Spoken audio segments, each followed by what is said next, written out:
According to some, it's about protecting civilians. And our resolve is clear. The people of Libya must be protected. Others say it's about oil. The only reason they're interested with Libya is about the oil.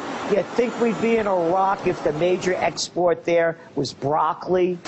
But some are convinced intervention in Libya is all about currency, specifically Gaddafi's plan to introduce the gold dinar, a single African currency made from gold, a true sharing of the wealth. It's one of these things that you have to plan almost in secret, because as soon as you say you're going to change over from the dollar to something else, you're going to be targeted. There were two conferences on this, one in '96 and another one in the year 2000, called the World Mataba Conference, organized by Gaddafi. And everybody was interested.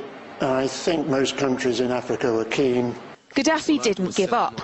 In the months leading up to the military intervention, he called on African and Muslim nations to join together to create this new currency that would rival the dollar and euro. They would sell oil and other resources around the world only for gold dinars. It's an idea that would shift the economic balance of the world. Countries' wealth would depend on how much gold they have, not how many dollars they trade. And Libya has 144 tons of gold. The UK has double that, but 10 times the population. If Gaddafi had an intent to try to reprice his oil or whatever else the country was selling in the global markets and accept something else as a currency, or maybe launch a gold dinar currency, any move such as that would certainly not be welcomed by the power elite today who are responsible for controlling the world's central banks. So yes, that would certainly be something that would cause his immediate dismissal and the need for other reasons to be brought forth for removing him from power. It's happened before. In 2000, Saddam Hussein announced Iraqi oil would be traded in euros, not dollars. Sanctions and an invasion followed. Some say because the Americans were desperate to prevent OPEC from transferring oil trading in all its member countries to the euro. A gold dinar would have had serious consequences for the world financial system, but may also have empowered the people of Africa, something black activists say the US wants to avoid at all costs.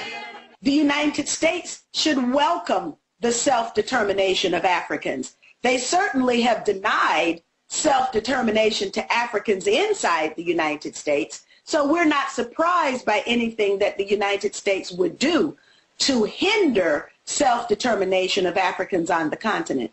The UK's gold is kept here in a secure vault somewhere in the depths of the Bank of England. As in most developed countries, there's not enough to go around. But that's not the case in places like Libya and many of the Gulf states.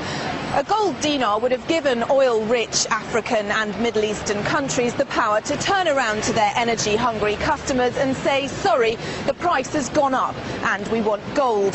Some say the US and its NATO allies literally couldn't afford to let that happen. Laura Emmett, RT.